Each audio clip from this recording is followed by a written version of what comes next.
Hello everyone, welcome back to my channel. My name is Kat Moonchild. I am a psychic, I am a medium, and I am also a Reiki master. So if you're wanting to learn about crystals today, this video is all about that. So just keep watching so you can learn how to use those crystals as tools and allies and companions. If you're interested in learning more about metaphysics, please hit like and subscribe to my channel. Hit the bell notification so you never miss another video. And thank you for joining us. Keep watching. So today we are going to be talking about crystals. A lot of people have been asking for this type of video. A lot of people have been wanting to follow up on how do you use crystals, what are they for, how do they work, and many more questions. So we'll actually start off with basics. First thing, how do you pick a crystal? When you're picking a crystal, the easiest way is literally just hold it. When we talk about picking a crystal and feeling the vibration, not everyone's very sensitive to the vibration, and one of the biggest mistakes I see people making is that they're expecting a very huge shift in their energy or in their emotional state when they're looking at crystals to purchase. That's not exactly going to be what happens. Oftentimes those shifts are very, very subtle. Energetic shifts don't tend to be very drastic, don't tend to be very profound. They tend to be something as simple as you feel a little bit more calm, or you feel a little bit more focused. You may feel up or lighter, you may feel down, more centered and grounded. Those type of shifts are going to be what you're looking for.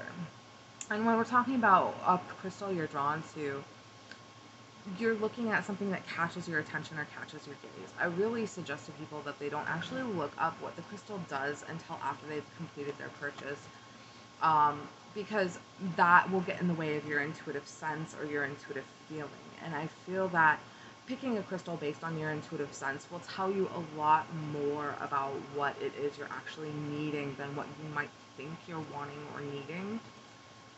So when you're picking out a crystal, go with what you feel you desire and want and what draws you. Something like it looks pretty might actually be something that draws you in, but you can still see a crystal that looks pretty but feel no desire to acquire it. If that's the case, then don't purchase it. And a lot of people ask me, does size matter when picking out a crystal for purchase? Yes and no.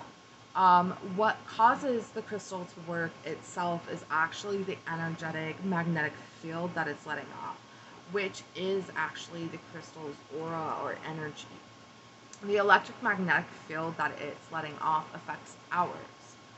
And that in turn is what shifts our energetic state, because our aura is our what? Our aura is our mental body. So the electromagnetic field of a crystal affecting our electromagnetic field does shift us so that we feel different. That's how crystals do work. So when you're talking about an electromagnetic field and you're asking, well, does the size matter? It does, because a larger object will let off a larger electromagnetic field. But there are times, again, intention overrides everything. Intention is key. You'll hear me say that over and over and over again. That's the number one thing I teach all my students, is the energetic vibration is what matters the most. So if it's the energetic vibration you're looking at in intention work, your personal connection to that object is going to win above all. So if you feel a stronger personal connection to something that is smaller, if it's a gift, or if it's something that has sentimental value, or you just feel very connected to that object, you will have a stronger energetic response as a result. Now, crystals that do that are usually known as companion crystals. Companion crystals are also called personal healers. They should not be used amongst several people. If you have a personal connection to a crystal, you should not be lending it out for somebody else unless you get a large intuitive draw or feel that that is the case. I do not use my personal crystals or my personal healers on many people unless I feel a very deep personal connection to those people, which is not something that happens very often, but I will do it on occasion. I always do rebalance the energy of the crystal and reprogram it after I retrieve my crystal back from another individual. Now, when we're talking about programming a crystal, we program a crystal with intention. You can program a crystal by focusing it in your non-dominant hands and covering it with your dominant hand and asking the crystal to do something for a specific purpose. You're setting the intention inside the crystal to do certain work. After the work is complete, you want to, again, rebalance your crystal. Several ways you can do this. You can do this with selenite. You can do this with sage. You can put crystals inside of sea salt and or water, which is not always recommended because sea salt can be very corrosive to especially softer stones like selenite. It can be very corrosive to things like opal. It can be corrosive to things like calcite. So softer stones are very susceptible to the erosion or corrosive properties of sea salt, but it is something that you can do. Number one recommended usage is usually either sage or using a selenite to reprogram and recharge your crystal, or to cleanse, rebalance your crystal. I was taught that crystals don't really absorb negative energy, which I agree and disagree with. I do feel like crystals will draw in, especially when intention is put into a crystal, because they are programmable. So if it's talking about absorbing negative energy, if you're focusing on that crystal drawing in to protect you, especially if you're an empath, energies that are around you in your environment, that's exactly what it will do. When it comes to cleansing your crystals, especially with chronic use, I do suggest you do that at least once a week. That will rebalance the energies back to their original frequency. You can then bless them by praying over them, playing high vibrational music, putting them next to a crystal quartz to charge and raise the vibration. You can put them in a selenite, or you can put them on selenite also to charge them. You can put them in an amethyst cathedral to charge them and activate them and raise their vibration. You can put them in the sunlight or moonlight. Moonlight is usually generally the most recommended, especially the light of the full moon, because that does not affect the coloration of this crystal, whereas the UV rays from the sun can actually change the color of a crystal.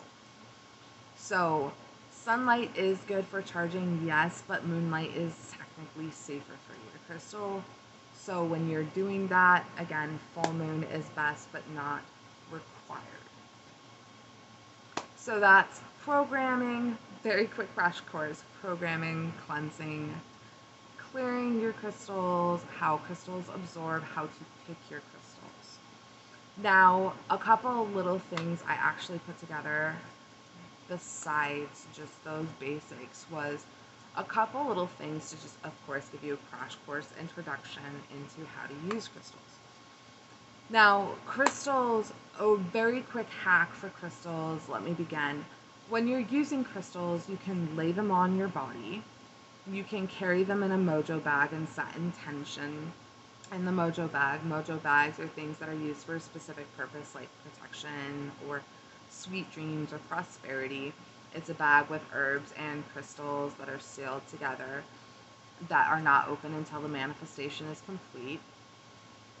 You can use crystals in gemstone sprays. You can use crystals in crystal grids. I'm going to show you a couple of those different things, but first and foremost, we're going to talk about crystals, using crystals in crystal healing by laying them on your body. The quick hack I was going to mention was it's very easy oftentimes to correspond the color of the stone to a chakra. That is not always going to be the case. That's not always going to be true. But here's a quick picture of the chakra system. And the chakra system can, again, be a reference point for picking out the colors of your crystals when you're working with certain chakras and balancing them. So you can safely say a red crystal oftentimes is associated with the root. Brown, black, and red are often associated with the root.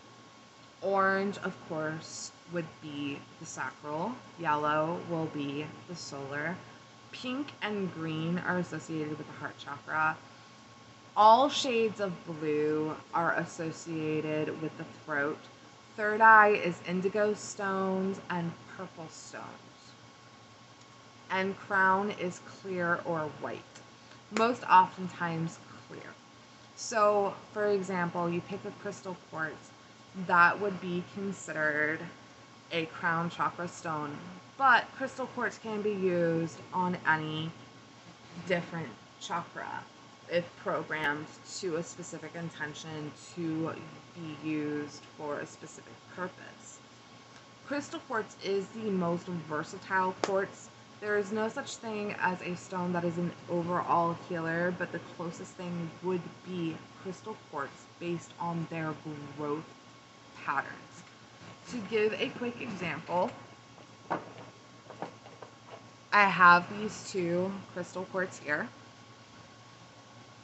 So as you can see, this particular crystal quartz has got these smaller pieces growing in. So where you have this one, this can be considered what is called a mother-child. Mother-child is exactly what it sounds like. It can help with inner child. It can help with issues that are involving that. It can help with parent-child karma and relationships. And then when you get a crystal more like this, when they're closer, this isn't exactly right, but this is more mother-child, but when they're closer to the top, they are considered a twin flame or twin soul. These are for soulmate connections. That's what they can be used for. That's just an example of two different types of growth patterns. There are rainbows, there are Tao, there are manifestation crystals, there are keyholes, and there are time links. And basically, there are so many different growth patterns on a crystal quartz. They can be used for Akashic record work, they can be used for inner child, family karma work, they can be used for soul contracts, they can be used for channeling information from the higher realms, and it all just really depends on the way that crystal quartz has been grown. You can find really great books based on crystal quartz growth and how the different patterns of crystal quartz growths will affect a vibrational quality.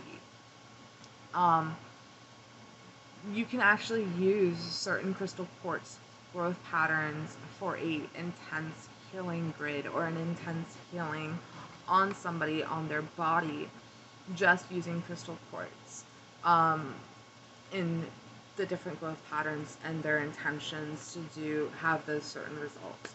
Crystal quartz is also the best thing to use for programming because they are silicone based. And what is silicone? People use silicone in the old floppy disks. Floppy disk retain the memory and you can save data on it. So crystal quartz, being silicone based, is the one that retains information most often times. So when you're doing something that requires an intention, quartz-based crystals, amethyst, citrine, rose quartz, smoky quartz, crystal quartz is best to use, but especially quartz in its clear form, regular crystal quartz, is best to use because that is the one that is most void of vibrational intention. That is most easily programmed because the intention is fairly blank.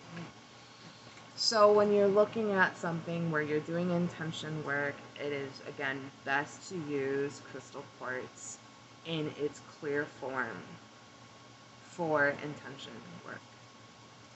Crystal quartz is also great for amplifying the energies and properties of other stones, so they pair very well with other crystals to be used in mojo bags again, in um, your gemstone sprays and elixirs and whatever you can think of. So when you're putting, again, you're doing a crystal healing on your body, if you associate the colors to the physical body and the chakras, you're going to get your catch-alls most oftentimes with the colors. So amethyst, again, would go on third eye. Clear quartz is very strongly associated with the crown.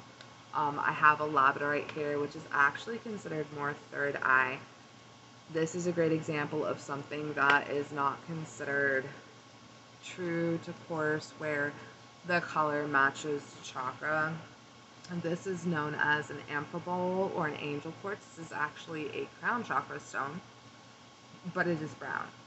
So that's where you're going to just have to be aware that that is not true of all stones. So that's just, again, a quick introduction to how to use the crystals on the body. Now, it's also important to be aware that some crystals contain heavy metals or can be toxic. The reason why I bring this up is because some stones are not appropriate to put on the physical body, so it's always important to make sure you're not using something like bumblebee jasper very long on your body. You can put it, it's safe to put over your clothes.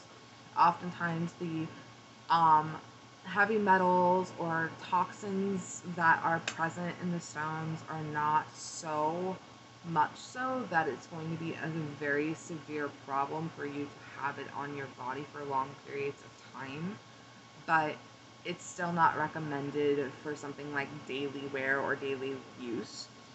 Those stones are more oftentimes much safer in their tumbled form and polished form, but things like canvasite and, again, certain micas, raw lepidolite, raw malachites, and I just said it, bumblebee jasper. Those and their raw forms, if you handle them and use them to meditate for 20 minutes, you're not going to have severe problems, but make sure you wash your hands afterwards very thoroughly. It is best that they are put on the body above the skin on the clothes. And it's really recommended that you don't wear it as jewelry for long periods of time, especially in the shower where those can be released due to the water. It's also important that you're aware of that because a lot of people will make their own gemstone elixirs. How do you make a gemstone elixir? Well, you can make a gemstone elixir by putting the stones directly into water. It's not recommended because, again, those toxins can leach out into the water. This is a lot of information people are not aware of that people do oftentimes when they first begin working with crystals. They're so excited. They just want to connect to the vibrational qualities of the crystals, put them in their water bottles, drink their crystal water, and go about their merry day. These things come from the earth. Please be safe. Please look up your crystals. Things like quartz are safe. Just make sure you disinfect it by washing it thoroughly with soap and water. Things like calcites are okay. Things like shungite are okay. But it's above all really recommended you don't put those crystals into your water because you still don't know if they may have inclusions that you can't tell right off the bat whether or not it's healthy or not. So a lot of stones do have additional inclusions, and they're not just their base mineral. Like, it may not just be quartz, it might be clinichlor. Or it might be rutilated quartz, and it may have a lot of iron in it, or it may have those terminations, maybe these different things that you don't want to put in your body. Okay, so when you're doing that, there's a completely alternative method, which I'll talk about at another time. I just wanted to show you two quick things that you can do other than that. And you can also find out how to make gemstone elixirs online. But for now, what I'm going to be showing you is an example of a grid for a manifestation, which I'm very excited to show you. So let's get to that real quick. This is a great example here of a manifestation grid I have done that is designed for angelic communication or channeling mediumship. I have the labradorite, moonstone, blue kyanite, amethyst, an amethyst tower in the center, angel aura quartz, angel quartz, selenite, crystal quartz over there to amplify and enhance the energies, and of course some more moonstone. Now, if you pay attention really closely, one of the things you really want to pay attention to is the fact that each of these are on a part of the grid that crosses or connects. The other thing you really want to take notice of is that this grid is completely symmetrical. This is a flower of life grid. This grid has got equal parts. Another thing that's good to use in a manifestation grid is something like a Fibonacci circle, which I will insert a picture here.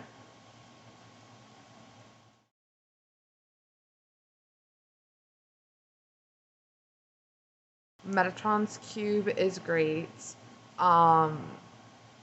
Things that just have equal energetic properties, sacred geometry symbols, or mandalas are very good for this. But in this particular case, I'm using Flower of Life, which traditionally speaking is very popular to use for a manifestation grid. Now, another thing I will show you is I have this Vogel. It does not have to be a Vogel that you need. You can very well use a double terminated crystal quartz. This is not true double termination, but it's fairly close. Double terminated quartz like this is very, very good to use as well. But in this particular instance, I'm going to be using this Vogel that I have here. What you're going to do is, after you have created a manifestation grid that, of course, again, these all have harmonious properties. You have this for angelic communication, intuition, and I forgot to mention this last one. This is danbrite. This is not crystal quartz. Danbrite is also very good for channeling higher messages and spirit guide communication and spirit communication. So I have two danbrite.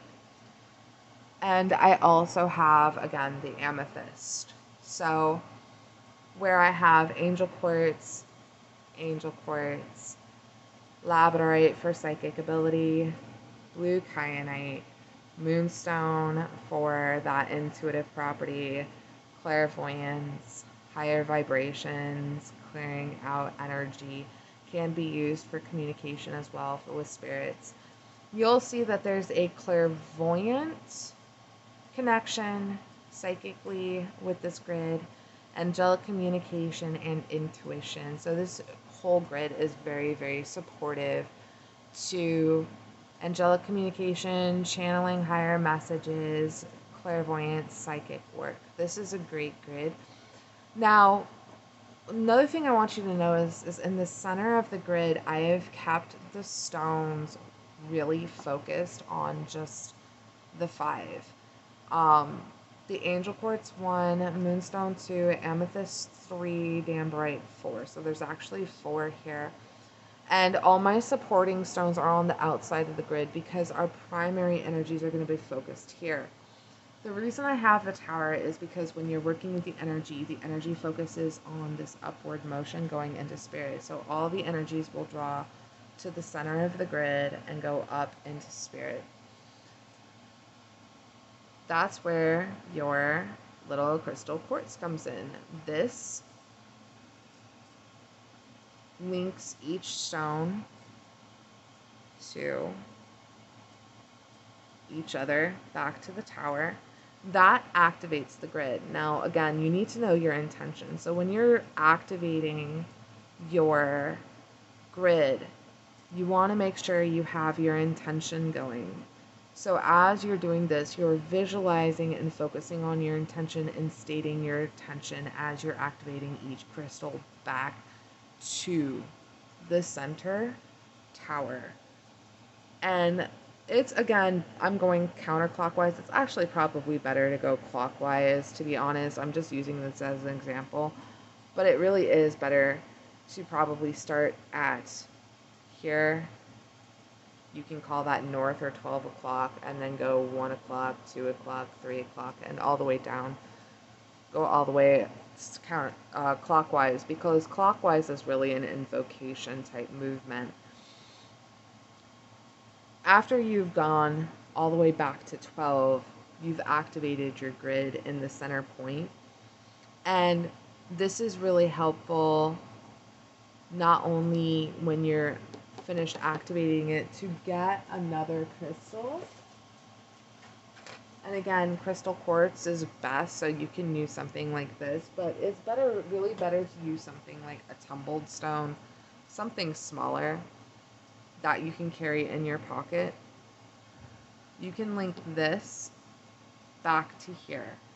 And what that does, this stone, again, this is a quartz, this is Moroccan quartz. Using a quartz-based stone, this is considered a touchstone. And what the touchstone does is this links you back to your manifestation grid. So you can, oops, sorry about that, you can carry that energy with you wherever you go. Now, you don't have to use manifestation grid strictly only for angelic work or psychic work. You can also use this for prosperity, for business, for job hunting. As long as the stones, again, are harmonious in intention and all have similar properties. As you see, it's very focused on crown and third eye in this particular grid. I have crown stone, crown stone, crown stone, crown stone, third eye, third eye, third eye. Crown, third eye, and third eye around the grid, and crown. So as you see, I'm really focusing on that crown, third eye, and really activating that higher vibration to that. And when you're making this, you really don't want to disturb it. You don't want to mess with it too much. If you're planning on leaving it long term, I would say reset it at least every, like, once a month. I would refresh it, dust it, clean it up, cleanse the energies, and reset the manifestation once a month. Again, best on a full moon or new moon, depending on what you're trying to do. But I feel like this particular grid would be best done on a full moon. To be honest with you, I think that would be a beautiful energy to create. But I didn't actually activate this grid. This grid is strictly for like display purposes only. And while I think the amethyst aesthetically is super beautiful and it's very supportive for what I'm trying to do here, again, if I was doing something like a prosperity grid, I absolutely would not use the amethyst. I would either use a citrine, because I usually do citrine with my prosperity grids, or again, your crystal quartz. That crystal quartz there is completely, totally appropriate to use in the center of this grid. I could have easily replaced that with the amethyst. I could have taken that amethyst out and used that crystal quartz instead, but I decided to go with the crystal quartz for this. Again, it's pretty, obviously this is a prettier, aesthetically pleasing stone, but for intention work and for the versatility and the utilization of energies, this would work better in pretty much every other grid, besides psychic grids. If you were doing something like a stress relief grid or a protection grid, you could definitely use this amethyst, but that crystal quartz would be better to use with anything else. So bear in mind when you're picking, especially your center tower, what tower you're using will really impact the vibrational qualities of it, because this is, again, that center point that sends your manifestation up into spirit. And that's why it's designed this way. As you see, all those points are really kind of pointing towards more towards. So if I really wanted to be very picky, I can make sure that I'm wanting to draw all those energies into the center, pull them up, and send them up into spirit. So that's what you're focusing on when you're bringing it all in. You're bringing all that energy into center and up. That's why you also want each of these on a connecting part of the grid so that they connect to the energies of each other, so they work as a group and a unit and harmonize together. So that's a quick introduction to grids. Now we're gonna check out gemstone sprays. Yay! Alright, for gemstone sprays, what I'm gonna be making, I think, today, there's two different types of gemstone sprays I'm gonna be making. Today, I think I'm going to be making one for love.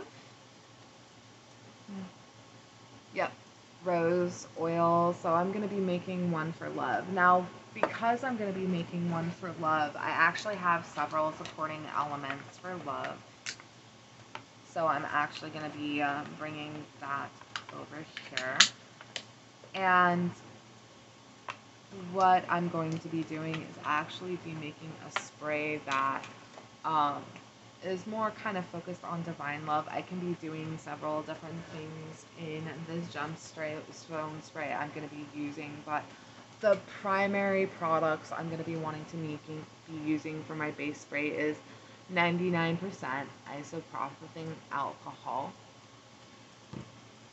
my moon water that I made back in December, in December's last full moon. The last December 2020 was a fantastic new moon, or a full moon. The last moon of the year was just an absolutely beautiful moon, so I was really excited to be using that moon water. I got these spray bottles. And that's actually what you need for the base of a gemstone elixir. Now, of course, no gemstone spray. Sorry, gemstone sprays are not complete without your gemstones. So I have some rose quartz. I have some amethyst. I have some crystal quartz, because crystal quartz, again, is always an amplifier, is always really good. And I have some aventurine. Now, for divine love, I'd probably focus more on just these two. And what would probably be more appropriate other than that would actually probably be like some rondite chips. I think rhodochrosite's a really great one. If I had some petalite, that would be great. Something that would be small enough to fit in there. But petalite can be a little bit more on the expensive side, and I want to keep my gemstone sprays fairly reasonable. But I could also use some blue kyanite too, maybe. But I really I've always loved the vibrational quality of rose quartz and amethyst together. It really makes me think of a divine love or an unconditional love, just this very soft, loving energy that I just adore. So that's what I'm going to be doing. And I also have, this is not necessary, but this can be helpful. I have some copal, dragon's blood for other ones. I'm not going to be putting dragon's blood in this. I have some benzoin resin, some myrrh resin, and some red sandalwood. Now, I would have probably preferred rose petals to be able to put in there, or rose hips, or rose buds. Rose buds would probably be my preference to put in this. Some angelica root would have been amazing to put into this spray, but I'm using what I have on hand right now. So for this particular one, I'm going to be putting some copal and myrrh in there, just because even though it's a divine love one, I see those as very sacred and as very light. I have activated all my tools. When I say activated, again, programmed them with intention, raised the vibration of it, prayed over it, blessed it, Reiki charged it. So they're all good to go. They're all ready to be used. So first I'm going to start off with my little spray bottle. And I have my alcohol. Now, the mixture you want to do for this is actually going to be, if you're making this at home, it's usually 1/4 part alcohol, which prevents the spray from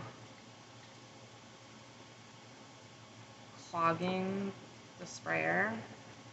And prevents the spray from getting clogged up in the sprayer. That's what the alcohol is for. I think I'm actually going to go a little bit more diluted just because I actually want to use this on my body. Now, if your skin is sensitive, you can actually use witch hazel for this instead. You do not have to use the alcohol. Witch hazel is completely appropriate. I just prefer alcohol because I also think of it as more sanitary. Um, Obviously, I'm not going to be able to drink this. This is not a gemstone elixir. This is a gemstone spray, which means that it has intention. This is the first one I'm making. I'm actually making this one for myself to try it out first and foremost. So I'm actually just filling it up with the moon water now. And I don't have to do it this way with the syringe. If you have a funnel, that's completely fine. I just don't have a funnel, so I'm doing it this way because that's what I have on hand right now to make sure I don't waste all this beautiful moon water. And I have a lot of moon water, fortunately, but I don't want to, again, waste any of the moon water I have by spilling it everywhere, and I am quite a bit clumsy. So I'm going to go ahead and speed this up real quick so you don't have to watch me filling this, and I will be right back. Alright, now that I have successfully filled up my little bottle, again, little less than 1/4 rubbing alcohol, isopropylene alcohol, and my charged moon water. I am now going to actually begin to add the additional ingredients. So I chose, of course, rose oil because rose is very reminiscent of love. And I do have these little syringes because I prefer to just add a couple of drops. I prefer 9. 1,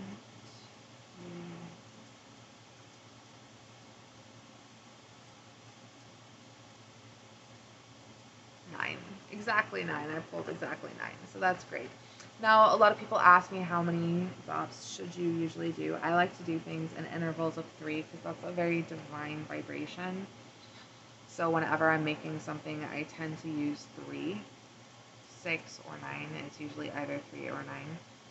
And I'm going to be putting my rose quartz inside of my bottle.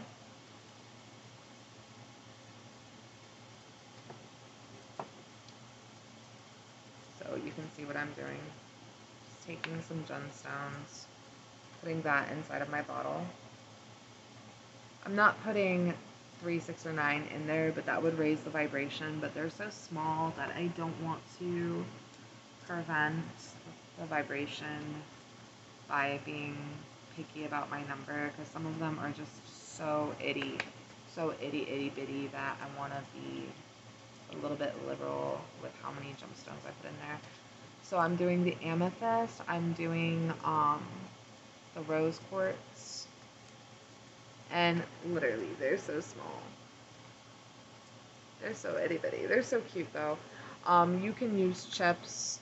Some people like putting full-blown tumbled stones in there. I think that's really cool, and then people can use the stones after if they're able to get the stones out.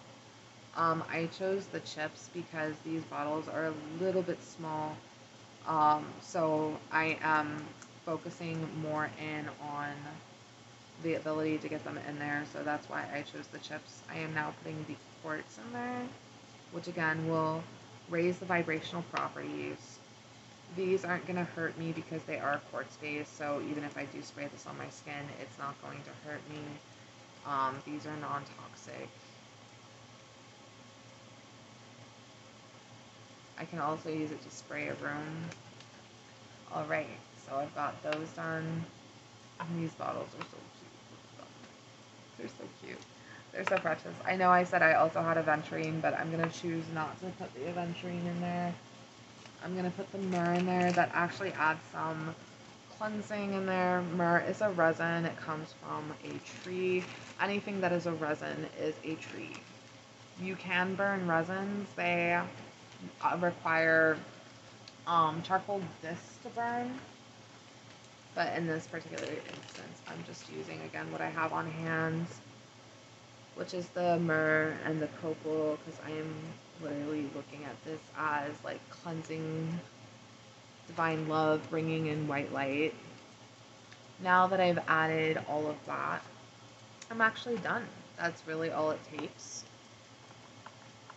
I've added all my ingredients to it. I've added my oils, my stones, and my herbs. I'm going to give it a good shake to really mix it up. And it's good to go. It's actually ready. I can smell that rose oil. I love rose. That smell, rose and lavender are my favorite smells. They smell so good. Sprays beautifully. Smells wonderful with the rose. I can smell that rose in there. So, especially if you get very high grade essential oils, it does not take a lot. It's a very faint smell of rose, so it doesn't take a lot, but I would suggest always kind of shaking it before use, and again, it's good to go. And something like this, if I'm to use this daily, should at least last me a couple of weeks, especially if I'm spraying. I see it really dispersing into the air very well. Great sprayers. I don't know if you can see that. I had a good plume, so I have already sprayed it in half of my room, and I filled this up to the top, and I barely used any, so yes, I should have a good prolonged usage from that. And it doesn't feel drying with the amount of alcohol that I used. Again, I actually have combo oily dry skin, so I do tend to be a little bit more on the oily side. So again, if you do have sensitive skin, please feel free to use witch hazel. If your skin's a bit more sensitive, if that's way too drying for you, but you do need something to dilute the oil and the water, so again, it doesn't get clogged in your sprayer, and your sprayer will continue to work. You need something that will help keep that sprayer clean. But that's how you make a gemstone spray. That's, again, really simple, really beautiful, really effective. You can also charge it on a selenite. I have my selenite wand here. I also have my selenite plate. I can actually just put this directly on my selenite plate to cleanse and charge, which is exactly what I'm going to do right now to raise the vibration. And I'm also going to put it next to my organite. That would be beautiful. And if you want to step it up, if you have a moonstone, you can, or a moonstone, a singing bowl, you can even use a singing bowl to actually use that over all of your crystals. You can use a singing bowl to cleanse too, to raise the vibration. You can use this to cleanse what you just made, even if you already charged everything you used. And you can use this to not only cleanse and clear, but also raise the vibration. Raising the vibration, charging it would be great. So you can put those gemstones, elixirs, again, out in the full moon. Even if you're using moon water, you can pull it out in the full moon again. It doesn't hurt anything. Again, raises the vibration. Very effective, very awesome. So that is basically everything that I wanted to show you today.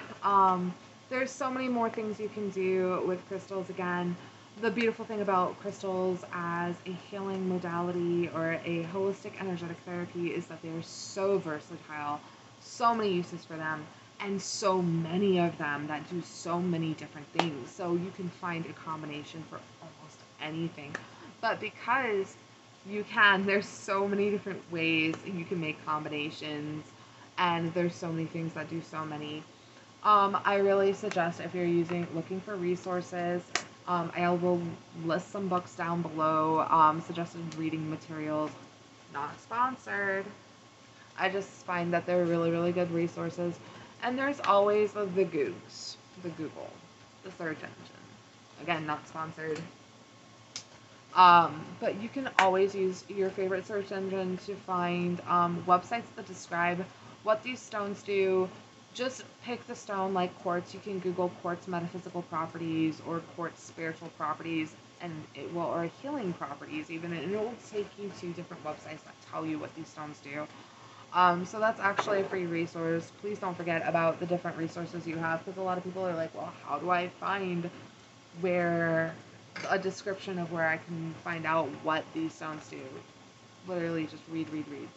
And if you're wanting to kind of connect to stones and their energetic qualities on your own, I was taught that you meditate with the stone daily and keep a journal of how you're noticing a difference in your life over a period of time, a week, 2 weeks, usually a minimum of a week period, to see how it's changed or what you see different in your mood and your temperament, in your emotions, in your thought patterns, pretty much anything really in your environment too. So just keep track of that. Keep tabs on what you're seeing differently in your day to day, or even in your dreams, and your relationships and interactions with people. Just keep notes, and that'll help you see how that stone works for you, because sometimes stones work differently for different people. That's actually how they made the dictionaries, is people meditated with them and came up with all these things because they channeled the information by having the experience themselves. So there you have it. Well, thanks for joining me for another video. This one was a little bit more of a long one, but I hope it was really helpful and super educational. So thanks for being here with me. I will catch you on the flip side. Goodbye, my lovelies. Namaste.